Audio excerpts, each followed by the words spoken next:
월요일 새벽 하나님께서 우리에게 주시는 말씀은 요한복음 10장 1절에서 21절입니다. 월요일 새벽 함께 묵상할 말씀은 요한복음 10장 1절에서 21절입니다. 163조 나누어 교독합니다. 내가 진실로 진실로 너희에게 이르노니 문을 통하여 양의 우리에 들어가지 아니하고 다른 데로 넘어가는 자는 절도며 강도요 문으로 들어가는 이는 양의 목자라. 문지기는 그를 위하여 문을 열고 양은 그의 음성을 듣나니 그가 자기 양의 이름을 각각 불러 인도하여 내느니라. 다 내놓는 후에 앞서가면 양들이 그의 음성을 아는 고로 따라오되 타인의 음성은 알지 못하는 고로 타인을 따르지 아니하고 도리어 도망하느니라. 예수께서 이 비유로 그들에게 말씀하셨으나 그들은 그가 하신 말씀이 무엇인지 알지 못하니라. 그러므로 예수께서 다시 이르시되 내가 진실로 진실로 너에게 말하노니 나는 양의 문이라. 나보다 먼저 온 자는 다 절도요 강도니 양들이 듣지 아니하였느니라. 내가 문이니 누구든지 나로 말미암아 들어가면 구원을 받고 또는 들어가며 나오며 꼴을 얻으리라. 도둑이 오는 것은 도둑질하고 죽이고 멸망시키려는 것뿐이요 내가 온 것은 양으로 생명을 얻게 하고 더 풍성히 얻게 하려는 것이라. 나는 선한 목자라. 선한 목자는 양들을 위하여 목숨을 버리거니와 삭구는 목자가 아니요 양도 제 양이 아니라 이리가 오는 것을 보면 양을 버리고 달아나나니 이리가 양을 물고 가고 또 해치느니라. 달아나는 것은 그가 삭군인 까닭에 양을 돌보지 아니함이라. 나는 선한 목자라. 나는 내 양을 알고 양도 나를 아는 것이 아버지께서 나를 아시고 내가 아버지를 아는 것 같으니 나는 양을 위하여 목숨을 버리노라. 또 이 우리에 들지 아니한 다른 양들이 내게 있어 내가 인도하여야 할 터이니 그들도 내 음성을 듣고 한 무리가 되어 한 목자에게 있으리라. 내가 내 목숨을 버리는 것은 그것을 내가 다시 얻기 위함이니 이로 말미암아 아버지께서 나를 사랑하시느니라. 이를 내게서 빼앗아 가는 것이 아니라 내가 스스로 버리노라. 나는 버릴 권세도 있고 다시 얻을 권세도 있으니 이 계명은 내 아버지에게서 받았노라 하시니라. 이 말씀으로 말미암아 유대인 중에 다시 분쟁이 일어나니 그 중에 많은 사람이 말하되 그가 귀신 들려 미쳤거늘 어찌하여 그 말을 듣느냐 하며 어떤 사람은 말하되 이 말은 귀신 들린 자의 말이 아니냐 귀신이 맹인의 눈을 뜨게 할 수 있느냐 하더라. 아멘. 월요일 새벽 하나님 앞에 나와 예배함으로 한 주를 시작하는 여러분을 주님의 이름으로 환영하고 축복합니다. 요한복음 10장은 양의 우리 비유 또 선한 목자의 비유가 나오고 있습니다. 예수님께서는 1절에서 6절까지 양의 우리 비유를 통해서 목자와 양의 관계를 말씀하십니다. 이 비유는 오직 선한 목자 되시는 예수님을 통해서 천국에 들어갈 수 있음을 깨닫게 하죠. 그러나 유대인들은 이해하기 쉽게 비유로 설명했음에도 불구하고 예수님의 말씀을 깨닫지를 못했습니다.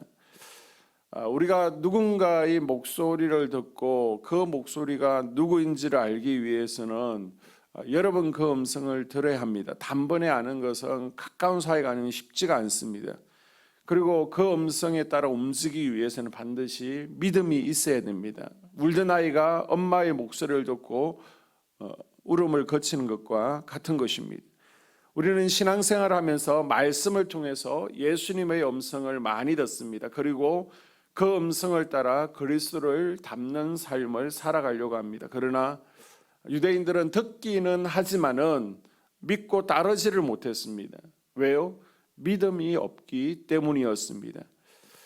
오늘 하루 하나님의 말씀을 듣고 그 말씀을 따라 살아가는 믿음의 백성들이 될 수 있기를 바랍니다.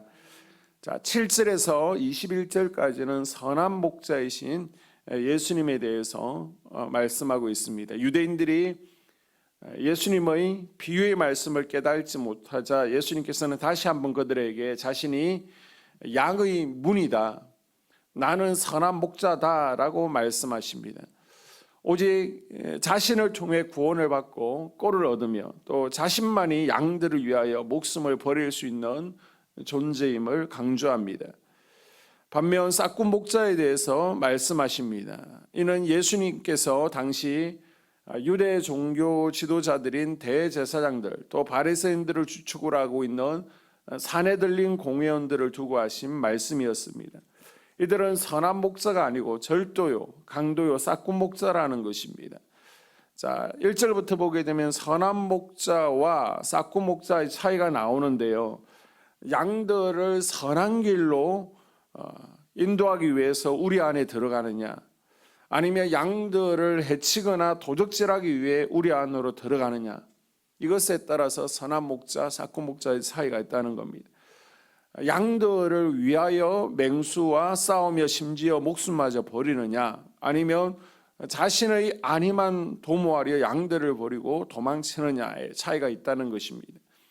선한 목자와 싹군인 거짓 목자를 비교해 말씀하신 예수님께서는 양떼들의 특징을 다음과 같이 말씀하시죠. 3절에서 5절을 보게 되면 문지기는 그를 위하여 문을 열고 양은 그의 음성을 듣나니 그가 자기 양의 이름을 각각 불러 인도하여 내느니라. 자기 양을 다 내놓은 후에 앞서가면 양들이 그의 음성을 아는 고로 따라오되 타인의 음성은 알지 못하는 고로 타인을 따르지 아니하고 도리어 도망하느니라. 이 시간 나는 선한 목자를 따라가고 있는 순종하는 양인지 점검해보는 시간이 될 수 있기를 바랍니다. 예수님께서는 16절에 계속해서 또 다른 양떼를 구원할 것이다 라고 말씀하시죠. 또 이 우리에 들지 아니한 다른 양들이 내게 있어 내가 인도하여야 할 터이니 그들도 내 음성을 듣고 한 무리가 되어 한 목자에게 있으리라.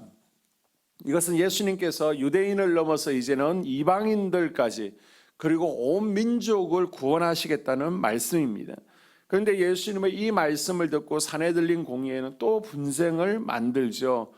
아니, 하나님께서 아브라함을 선택하신 이유는 아브라함의 후손들로 하여금 모든 민족을 한 민족이 되게 하사 모든 민족을 복받게 하려고 하신 것이었습니다. 그런데 아브라함의 후손들인 유대인들은 예수님께서 말씀하신 모든 민족을 위한 이야기를 듣고 오히려 예수님이 귀신 들렸다라고 예수님을 공격하는 데 정신이 없었습니다.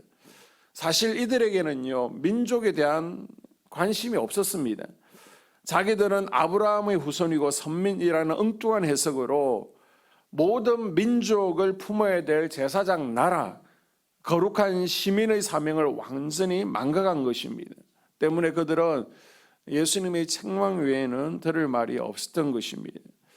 선한 목자 되신 예수님께서 우리에게 구원의 은혜를 허락하셨고 또 우리를 위해서 목숨을 버리시며 이제는 아브라함 후손뿐만 아니라 이방인인 우리에게도 구원을 베풀어 주셨습니다. 그러시면서 이제 내 양을 맡으라 라고 말씀하셨습니다. 속자에게는 속교에 맡겨준 양들이 있습니다. 교사는 교회 학교에 맡겨준 양이 있습니다. 또 가정에서 하나님의 대리자로서 부모에게 주신 목양의 책임이 있습니다.